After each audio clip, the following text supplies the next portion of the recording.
तो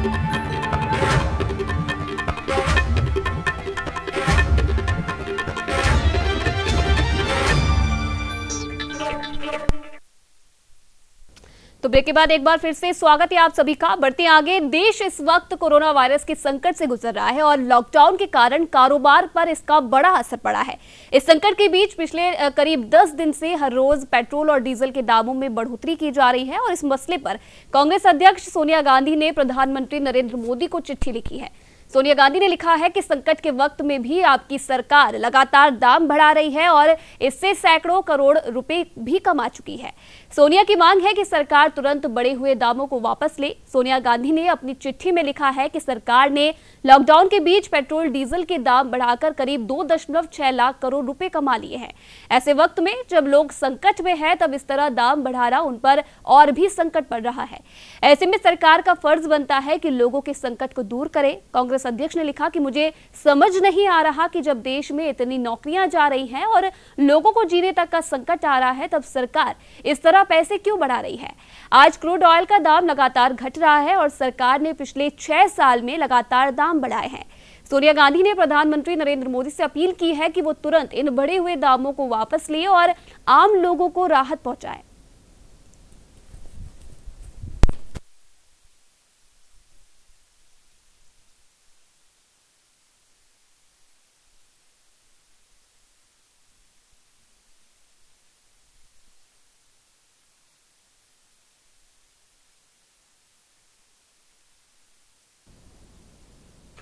corona virus महामारी का संकट देश में अपनी जड़ें मजबूत कर चुका है। लगातार हजारों केस भी सामने आ रहे हैं और सैकड़ों लोगों की जान भी जा रही है। गुजरात देश का एक ऐसा राज्य है जहां कोरोना से होने वाली मौतों की मृत्यु दर सबसे अधिक है। कांग्रेस नेता राहुल गांधी ने इसी मसले पर अब गुजरात सरकार को घेरा है। राहुल गांधी ने कहा कि गुजरात मॉडल का सच पूरी तरह से उजागर हो गया है। राहुल गांधी ने कुछ आंकड़े भी यहां पर साझा किए जिसके अनुसार गुजरात में कोरोना वायरस की मृत्यु दर 6.25% है जो कि सबसे अधिक है। यहां तक कि राष्ट्रीय मृत्यु दर से करीब 2 गुना है। राहुल ने अपने ट्वीट में गुजरात की तुलना कांग्रेस शासित राज्य से की है। आपको बता दें कि गुजरात में कोरोना वायरस के कुल केस की संख्या 23,000 से अधिक है जबकि यहां पर 1400 से अधिक लोगों की मौत हो चुकी है।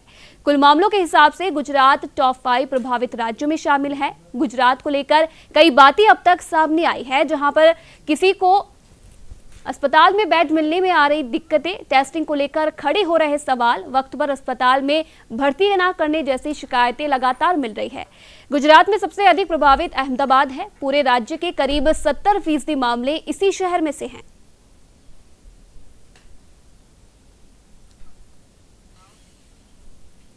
तो वहीं बात करते हैं महाराष्ट्र की, जहां महाराष्ट्र में शिवसेना, एनसीपी और कांग्रेस के गठबंधन महाविकास आघाड़ी सरकार में सब कुछ ठीक नहीं चल रहा। राहुल गांधी और मंत्री बाला साहेब थोराट के बाद कांग्रेस नेता पूर्व सीएम अशोक चव्हाण ने कहा कि बतौर गठबंधन के पार्टनर उनके साथ सौतेला व्यवहार किया जा रहा है। कांग्रेस नेता मंगलवार को मुख्यमंत्री उद्धव ठाकरे से मुलाकात करेंगे, लेकिन शिवसेना ने इस बैठक से पहले ही अपने मुख्य पत्र सामना के संपादकीय के जरिए कांग्रेस के मंत्रियों पर निशाना साधा है और एनसीपी प्रमुख शरद पवार की तारीफ की है। हाल ही में बीजेपी नेता और पूर्व सीएम देवेंद्र फडणवीस ने भी सीएम उद्धव ठाकरे से मुलाकात की थी। हालांकि ये मुलाकात कोरोना संकट को लेकर हुई थी। इसके बावजूद इस मुलाकात के सियासी मायने भी निकाले जा रहे हैं। कांग्रेस की नाराजगी के बीच शिवसेना ने अब जिस तरह से अपने सहयोगी दल के मंत्रियों पर निशाना साधा है, इससे सवाल अब उठने लगे हैं कि महाराष्ट्र का सियासी मिजाज कहीं बदल तो नहीं रहा, क्योंकि पिछले 7 महीने में महाविकास आघाड़ी में लगातार राजनीतिक वर्चस्व की जंग जारी है।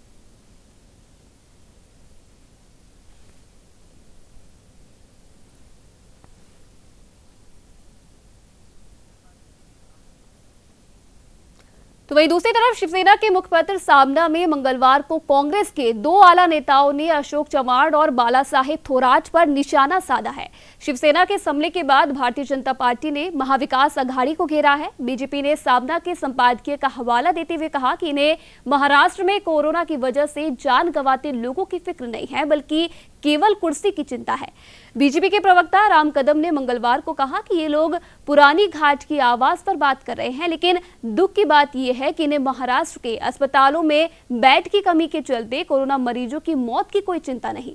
महाविकास आघाड़ी सिर्फ खाट और कुर्सी के बारे में सोचने में मशगूल है। ये भी सोचने वाली बात है कि इतनी बेइज्जती के बाद क्या कांग्रेस और एनसीपी में कोई आत्मसम्मान नहीं बचा। महाराष्ट्र चीन बन गया है और ये लोग आपस में ही लड़ने पर आमदा हैं।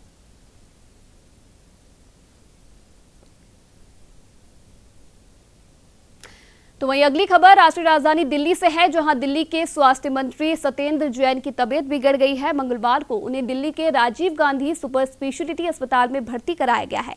सत्येंद्र जैन को सांस लेने में तकलीफ थी, जो कि कोरोना वायरस के लक्षणों में शामिल है। सत्येंद्र जैन का कोरोना वायरस टेस्ट भी कराया गया है। उनके टेस्ट की रिपोर्ट भी जल्द सामने आएगी। अभी अस्पताल में उन्हें ऑक्सीजन सपोर्ट पर रखा गया है। गौरतलब है कि दिल्ली के स्वास्थ्य मंत्री सत्येंद्र जैन लगातार बैठकों में हिस्सा ले रहे हैं। बीते दिनों भी केंद्रीय गृह मंत्री अमित शाह ने जब दिल्ली के मुख्यमंत्री अरविंद केजरीवाल और अन्य अधिकारियों के साथ लगातार कई बैठकें की, तब सत्येंद्र जैन बतौर स्वास्थ्य मंत्री उस बैठक में मौजूद थे। इससे पहले दिल्ली के मुख्यमंत्री अरविंद केजरीवाल का भी कोरोना वायरस का टेस्ट हुआ था और तब उन्हें बुखार जैसी परेशानी हुई थी, जिसके बाद कोरोना वायरस टेस्ट हुआ। हालांकि उनका रिजल्ट नेगेटिव आया था।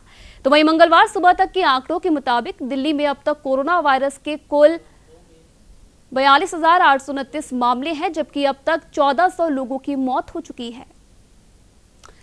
उत्तर प्रदेश के योगी आदित्यनाथ सरकार ने 14 आईपीएस अधिकारियों का तबादला कर दिया है। खास बात यह है कि 69,000 सहायक शिक्षक भर्ती मामले में हुए फर्जीवाड़े पर कार्रवाई करने वाले प्रयागराज के एसएसपी सत्यार्थ अनिरुद्ध पंकज को हटाकर वेटिंग में डाल दिया है।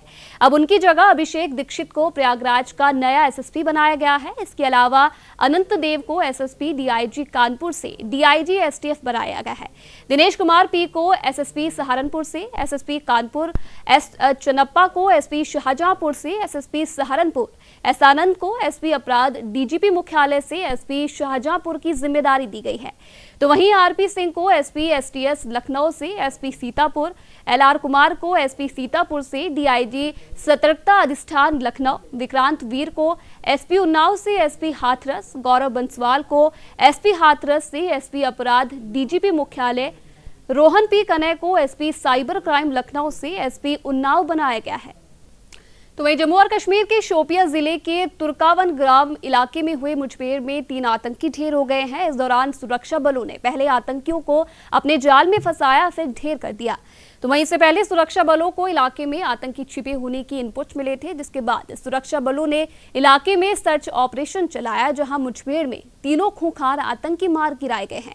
आतंकियों ने सुरक्षा बलों को निशाना बनाते हुए कई राउंड की फायरिंग भी की। फिलहाल आतंकियों की पहचान नहीं हो सकी है। तो वहीं मिली जानकारी के मुताबिक जम्मू और कश्मीर पुलिस की स्पेशल ऑपरेशन टीम, सेना और सीआरपीएफ के जवानों ने इलाके में संयुक्त रूप से सर्च ऑपरेशन चलाया। जैसे ही सुरक्षा बल संदिग्ध स्थल तक पहुंचे, वहां पहले से छिपे आतंकियों ने फायरिंग करना शुरू कर दिया। तो वहीं मानसून की रफ्तार पकड़ने के बाद भी उत्तर भारत में तापमान फिर से बढ़ने लगा है। वहीं कई राज्यों में भारी बारिश की संभावना को देखते हुए अब अलर्ट जारी किया है। वहीं राजस्थान के कई जिलों में अगले 24 घंटे तक लू चलने की चेतावनी दी है। मौसम विभाग के मुताबिक इस हफ्ते मानसून की रफ्तार धीमी रहेगी।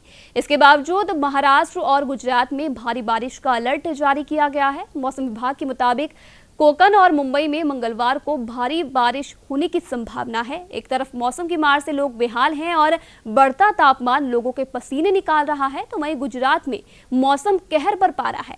गुजरात में झमाझम बारिश के बीच गिरी बिजली के कारण 3 लोगों की मौत हो गई है। बॉलीवुड एक्टर सुशांत सिंह राजपूत के निधन से परिवार, फैंस और बॉलीवुड सदमे में है। सुशांत की खुदकुशी के सदमे में उनकी चचेरी भाभी भी बर्दाश्त नहीं कर पाई और सोमवार को उनकी मौत हो गई। मिली जानकारी के मुताबिक सोमवार को देवर सुशांत की आत्महत्या की खबर मिलने के बाद बिहार के पूर्णिया जिले में स्थित पैतृक गांव में रहने वाली भाभी सुधा देवी का निधन हो गया है। सुशांत सिंह राजपूत का पैतृक गांव पूर्णिया जिले के मलडीहा है और सुशांत की आत्महत्या की खबर जैसे ही गांव में पहुंची तो उनकी चचेरी भाभी सुधा देवी को झटका लगा और वो भी डिप्रेशन का शिकार हो गई। उन्होंने खाना पीना छोड़ दिया। इधर मुंबई में सुशांत का अंतिम संस्कार किया गया, उधर सुधा देवी के निधन की खबर आ गई। मजबूत वैश्विक संकेतों की वजह से एशियाई शेयर बाजारों में मंगलवार को तेजी देखी गई है। मंगलवार को भारतीय शेयर बाजारों में भी जबरदस्त वापसी हुई। सुबह के कारोबार की बात करें तो शुरुआती बॉम्बे स्टॉक एक्सचेंज का सेंसेक्स 625 अंक की उछाल के साथ 33,853.72 पर खुला। सुबह 9:18 तक सेंसेक्स 770 अंकों की उछाल के साथ 33,998 पर पहुंच गया। इसी तरह नेशनल स्टॉक एक्सचेंज का निफ्टी उछाल के साथ 10,014.80 पर खुला। दरअसल अमेरिका के फेडरल रिजर्व ने कॉर्पोरेट बॉन्ड खरीद का कार्यक्रम की घोषणा की है, जिससे निवेशकों में भरोसा बढ़ा है। तो वहीं टाटा मोटर्स को मार्च तिमाही में भारी घाटा हुआ है। इसकी वजह से इसके शेयर आज करीब 2% टूट गए। शुरुआती कारोबार में करीब 856 शेयरों में तेजी और 114 शेयरों में गिरावट देखी गई है। तो फिलहाल रुकते हैं एक छोटी सी ब्रेक के लिए। आप देखते रहिए न्यूज़ इंडिया।